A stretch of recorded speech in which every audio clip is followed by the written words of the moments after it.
So how can humans and artificial intelligence work together to shorten last-mile trips in urban areas and make urban mobility better? Well, joining me to discuss this now are Marie-France Laurin. She is the Director of Business Development, Generation AV Stantec Autonomy. We also have Hartmut Ayrle. I welcome you to the stage here, the CCO at Eco-Friendly Experimental Urban Logistics, or Ivy Campus, Bruchsal. So, thank you for joining us today, and a warm welcome to you. Marie, can you hear me? I'm just seeing if we have Marie on the line here. Hello, Marie.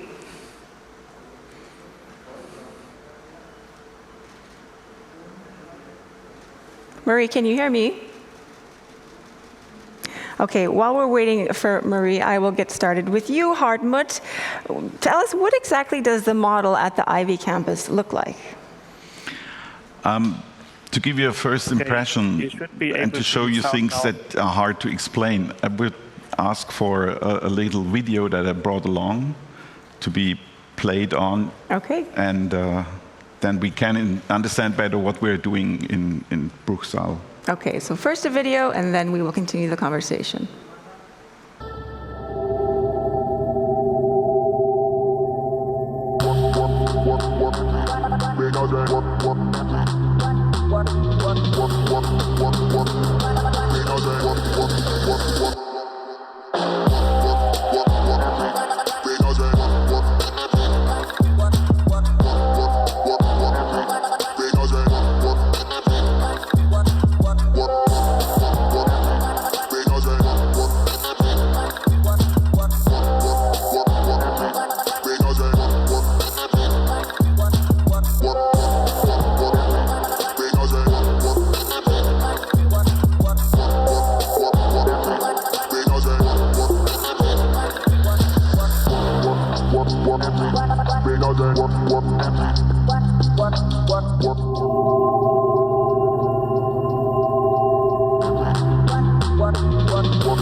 All right, thank you so much for that. I love the music. So tell us a little bit more about life on your campus. Yes. I come from a little city in the south of Germany, and I'm working actually for the city council. I'm head of the urban development of the city. And years ago, we focused on the question, what can be done to reduce the number of delivery vehicles in city quarters, the problems we are talking here. And we started a project together with local companies where the basic idea was to develop some logistics system that would deliver parcels to homes in a city quarter. We set up a micro depot. We developed robots that would deliver the parcels, and we developed a docking station where the parcels can be placed in for the client to take it off. And that what you have seen there, we are now at the beginning of the test phase where we have a group of 5 robots like that driving around in a special area where we have kind of a good control because there's only one road leading to that city area, and so we can pick up the delivery services right at the entrance of this city area. And yes, the question if robots are belonging to the future, of mobility in the city? I would say yes. The basic idea we followed was the idea inside factories. You have, since a long time, delivery systems that are driving autonomously inside the factory hall. This is a technology that exists since 30 years, and it is now on a level where these systems are driving with GPS, with laser orientation systems. And the idea was to take this technology from inside to the public space outside. So we have two basic requirements. The one is to meet the outside situation, rain, dirt, uneven road surfaces, people meeting the system that are not introduced to it yet. And that is already the second point. Being in public space means the system has to work with everybody and not with trained personnel inside a factory. Okay. Yes, and we are about to go into the test phase now. We're putting up a special building where the parcels can be the micro depot, where the parcels are brought in, and from there the robots deliver the parcels to the houses. So the robots are getting to explore the great outdoors. Marie, I want to turn to you. Thank you so much for being with us. What role can we expect robots to play in the future, in your opinion? I really like what I'm hearing right now, and I feel like you guys are on point on everything that has to do with robot. I agree. Sorry, I agree. It's been in the factory and in the logistic world for so many years. It's just now time to get it out there and make sure that we connect the inside with the outside possibilities when it comes down to a robot. And it's all about getting everyone to understand how it works. To what you said previously was absolutely right. It's we've trained people to be able to maneuver around those robots and those vehicles, and now it's time to just put it out there and make sure everyone is educated and understand how the robots are coming to help us. So it's not about taking over; it's about helping in efficiency and making sure that we have the right people in the right place, and that for some of the other needs that we have, that we can actually just combine the efforts from the human to the robots. And how safe do you think it is, in your opinion? I think it's really safe. At the end of the day, it's about how you do the what we call the ODD risk assessment and the safety planning. It's all about looking at the entire environment and making sure that it's safe for everyone, not only for the robot itself to be able to do what they're supposed to do, but also for the people around, that they understand how it works and how they interact with it, and really just make sure everyone is following. I mean, we're all human, and when there's human, there's things that we do that are not totally respecting what we were supposed to do on the safety side. And I think that the robot bring it to another level of safety where they actually don't think about it. They just do what they're being told to do. Robots that just do as they're told. Sounds good to me. What about you, Hartmut? What are you seeing in terms of safety? Do you think that this technology is safe enough as it is? When we started the project, we had a question if we want to develop kind of street cars, delivery cars that would drive on the road with a certain speed, or if we produce smaller systems that would drive on the sideway on a speed like 6 kilometers per hour, which is like walking. And we decided to do the latter, to produce these little boxes rolling with a speed that nobody can find as dangerous, something dangerous coming up to me. But it's rolling in a way you can control. And this is one side for the persons who meet one of these robots. And on the side of the development, you have amounts of legal regulations for the systems working inside the factory. And if actually we are just transferring all those rules to the outside. Okay. And if anything within distance of 1 meter moves, the system stops. So right at the beginning, it will be not very efficient. It will stop very often. And our neural networks that are integrated in the system will have to learn and to realize the situations and gradually learn how to move continuously. Okay. I'm glad you brought up the point about regulations because, Marie, I want to ask you, what do you think we need in terms of regulation and framework to make this technology go forward? I think that one of the first things that a regulation and legislator need to think of is, let's try it. I mean, when you think of autonomous vehicle technology, we're not in the box. We're writing the script. We're writing the book as we're doing it right now. And it's important to have their collaboration and their curiosity to do those kind of projects. And I feel like some region or some countries are a little bit more advanced, or some have a little bit more interest in trying it. But I think that technology innovation doesn't have to be risky. We can de-risk all that together, and we just need their participation and collaboration to have the open-minded to do those kind of projects. And this is what we really need right now. Everyone needs to just pitch in, open their mind, try new thing, again, with safety and security in mind. But we need to do those kind of projects and share together.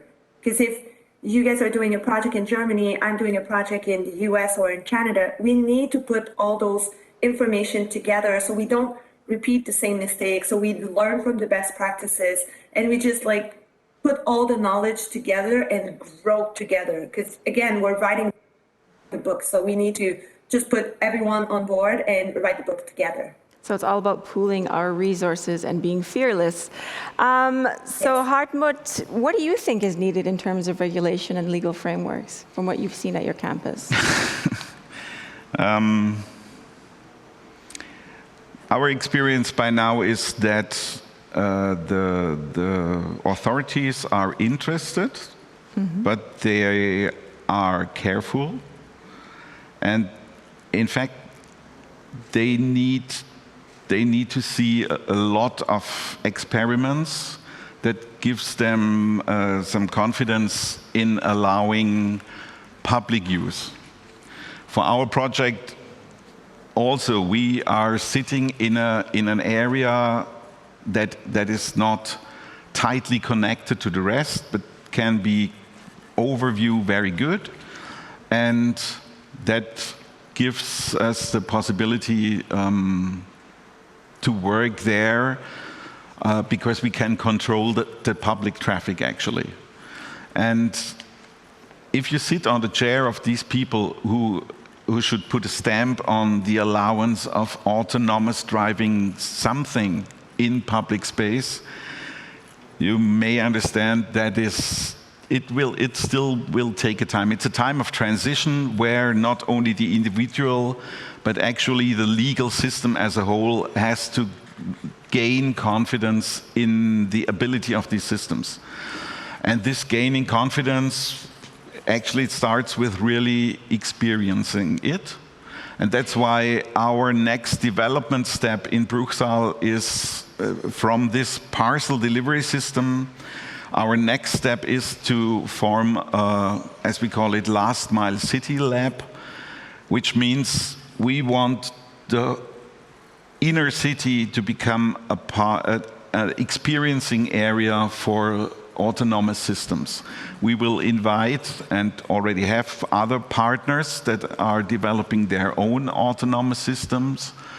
We'll invite them to come to our place and to kind of showcase what is possible, and to form a location in Baden-Württemberg where everybody, and politicians and authorities in special, can see what is possible and also, of course, can see what is not yet working. Okay, thank you. Marie, if you could tell us how many AV devices are already on the road today, and what does the timeline for the future look like?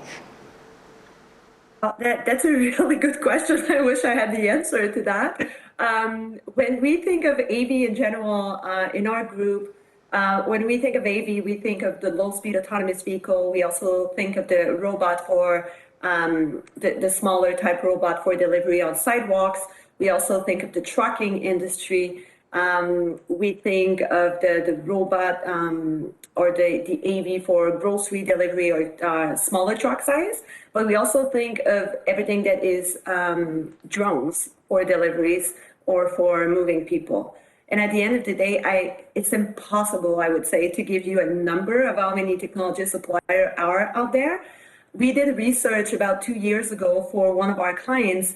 And at the end of the day, we thought that we would find maybe 6 technology providers that could help them on their project. We found 23.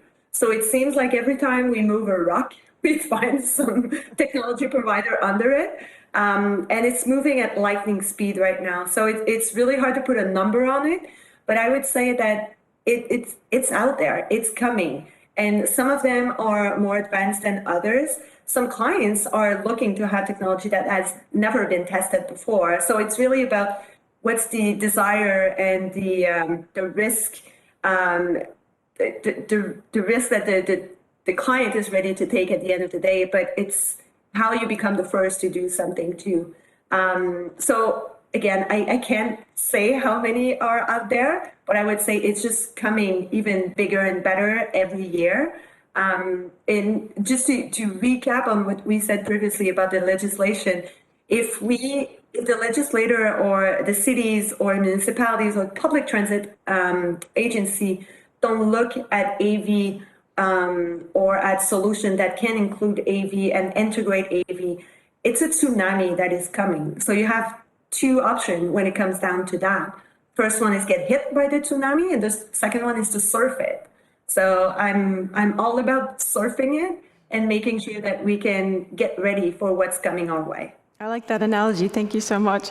Hartmut, what is your opinion? When can we expect AV technology to become widely available?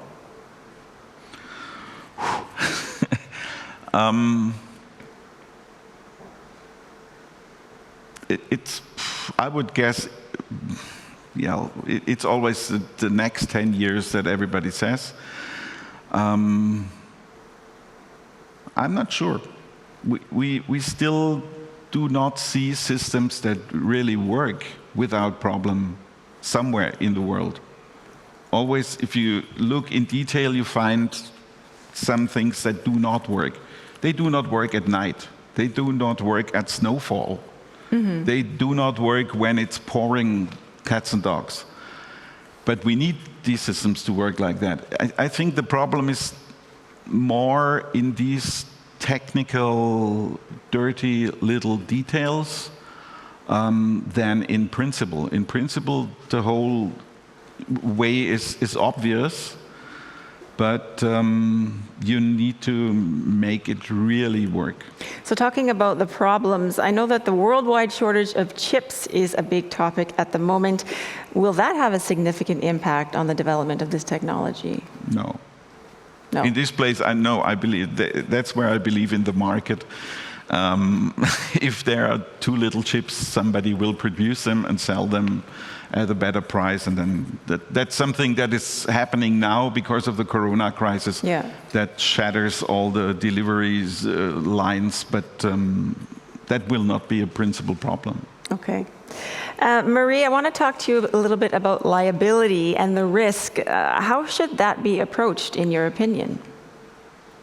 I think that everything starts with a safety and ODD risk assessment. If you don't start a project with a clear and ambitious assessment on safety, security, and cyber security too, I think that the project will encounter more challenges. If you start with that, then that's how you can really make sure that your project is solid and that you mitigate all the different challenges that you can see before it even happens. again, it's technology. We never know what's going to happen exactly. There's always a kind of a gray area in what is happening. But at the end of the day, with a strong security, safety, and cybersecurity assessment, you'll make sure that you are ready for almost every situation that you can encounter. Hartmut, do you have anything to add about liability and the risks and how we can circumvent that? Would you repeat it? What about the liability risk for AVs, and what are the sort of problems that we could run into there with a robot, essentially being in charge of somebody's safety? Well, the robot belongs to somebody, and the one it belongs to will be the one who I address when something goes wrong. I can't imagine another principle. What I think is that, I'm lacking the English word, the companies, the insurance companies, they will have a growing interest in using this autonomous technology because it makes less errors, it has less errors than humans do. That's something that is really in favor of this technology. That will also be a key point for cars, for autonomous cars. In the end, they will be cheaper than the one I'm driving myself because I am the risk. Yeah. Okay. So what do you think in terms of public trust? How do you expect this technology to be received by the public? Have you found that people are a bit wary at first, but once they get used to seeing these little green robots, they kind of warm up to them and like them? What are your experiences?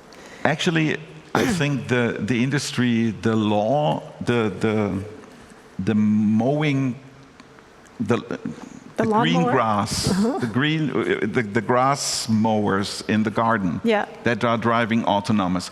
They are doing the best job for the whole industry because they are the first autonomous systems you experience in your own environment, and they are totally not problem. Okay. There are no problem with these things, and I expect also our cars, our little robots, I want them in a way to act, to behave smart, but not intelligent in a way they could offend us. Okay, so they can't be smarter than us. We are human beings and we want to control our environment, and these machines have to be built in a way that you have the feeling you control them. That is a very good point. Marie, I want to turn to you. Do you have anything to add about public trust, and what have you experienced in this area? Yeah, so two things I want to add to that. So when you talk about liability, I think that you guys mentioned it earlier, but the way that the autonomous, let's say the low-speed autonomous vehicle are built right now, it's not about how it's going to act when it comes with an obstacle in front of it. It's just going to stop. So right now, the way that those vehicles have been built, they're overly secure in the fact that they just stop. So it will have an impact on the efficiency, but on the security and the liability part, it just stops. So that's something that is really important to understand, because people always talk about, oh, how will the vehicle react? Will it hit a tree or will it hit a possible pedestrian? It just stops. It won't hit anyone. It just stops right now. Okay. And the other point is that I did about 25 deployment with autonomous vehicle where we had people trying the vehicle itself. And people are scared for about a second and a half. And as soon as they get into the vehicle and they just like start talking and asking the operator on some of the questions and how it works, what it does, I would say that people are more curious than nervous about it. So they just want to understand how it works, work through it, and they're really interested to see it on their road. They want to be able to use those vehicles to do the first mile, last mile connection, and they're really, it's really more of a curiosity thing. Every time I do a project, I like to test it with people. My two test buddies are my mom, who's 62 years old, and my daughter, who's 9 years old. And the intent and everything that I'm doing is that if my mom and my daughter understand what I'm doing, then I'm gold. And this is when you see that even my mom at 63 years old, if I educate her and tell her how it works, she feels super safe and secure in what she's doing. And it's not because I'm her daughter. I mean, it's just because she understands how it works. And I feel like this is where we need to put a lot of effort right now in that education part to make sure nobody is nervous about it and that they feel, like you said before, they feel that we control those robots. Those are very good points. Thank you for that. Hartmut, from the perspective of an urban planner in a smaller German city, just how necessary is this disruption? That's actually a question that leads to a point, who will buy these robots and who will operate them? For what purpose? And that's a good point, because that is really a question. Who will need delivery robots in public space? And you would say those who need it now, who are doing now delivery services. We are looking in very close detail, and we're also discussing and doing consulting for cities that want to set up such a system, because it's not so obvious who could do that new service, because it's for the last mile, it's a concentration of processes that will work only if one company does it for one city quarter, and not if many companies are doing that. So I think we will see small carrier services that will set up their micro depot and will kind of deliver goods in a quarter in a town. Of course, a town like Bruchsal, our town, Bruchsal,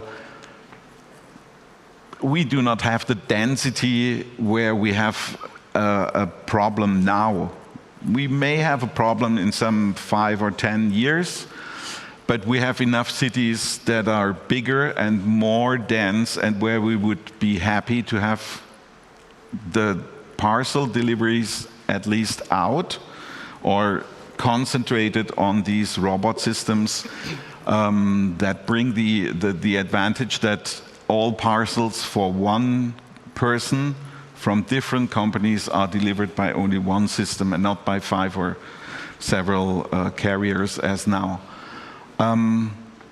So actually, we are in parallel to developing the technological system. We are also doing consulting for companies and for cities to develop together with them the operating systems and the financial background if they want to make something better in their towns. I would definitely love to see some of your robots around the streets in Berlin.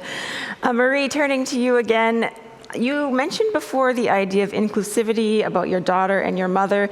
How can autonomous vehicles improve the lives for people with limited mobility, like the visually impaired and wheelchair users, for instance? Some of the technology providers are working right now in the US. They're working on the ADA compliance certification. Right now it's baby steps, so it's not going to change everything overnight.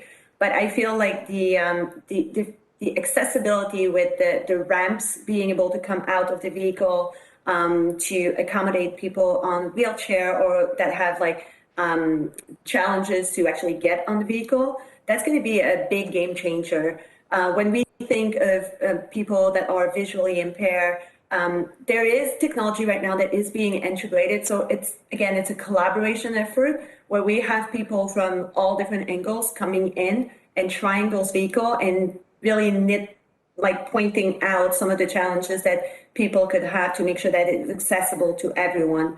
At the end of the day, I strongly believe that down the road, it's going to be fully automated and fully accessible to everyone. It's just baby steps to get there. But I know that the supplier, the technology supplier are looking into that right now. And I know that our team, in collaboration with the AVA group in the US, we worked on a barrier-free access for autonomous vehicle technology. And this is really getting a lot of traction by the main and major players worldwide to make sure that we think of that and that we have accessibility people that are being involved in the deployment or development of those technology. Yeah, built-in accessibility is definitely very important. Hartmut, I want to talk about man versus machine. What does this kind of automation mean for people in the job sector, and will many of them be out of work if this technology is implemented on a larger scale? Yes. For responsible development, you need to think about this question. And I think the answer is very close, because if you look at the working situation of these people, it's not a working situation that anybody would say, we need more of these kind of jobs. These are kind of the worst jobs you can have in Europe by this time. And we had this discussion in the city council when we brought it to be decided if we want to go in this process at all. We had the discussion, and the majority agreed that it's okay to do this development and to this way take part in replacing people in the delivery services with some technology, because this kind of work is not what we think is worth living for in Europe. So, and you have the other thing for the jobs that go away in the delivery system. You have the jobs that grow up in the programming and development and operating of these whole systems. So it's all about finding a balance, and it balancing is sort of naturally. Marie, quickly, if you can, the idea of literally falling asleep at the wheel and arriving safely at your destination sounds kind of mind-blowing to me. Is that really a possibility? It is a possibility. The thing that I would highlight here is that it's not a driving assist system.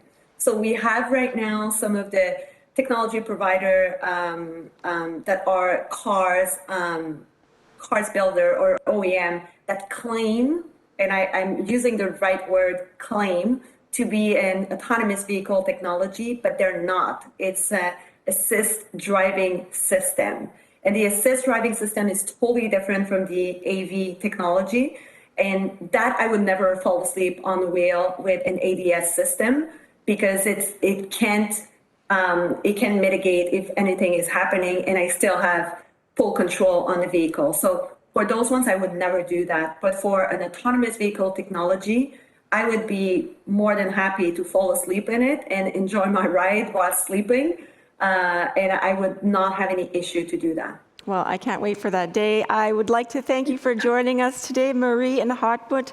Thank you very much.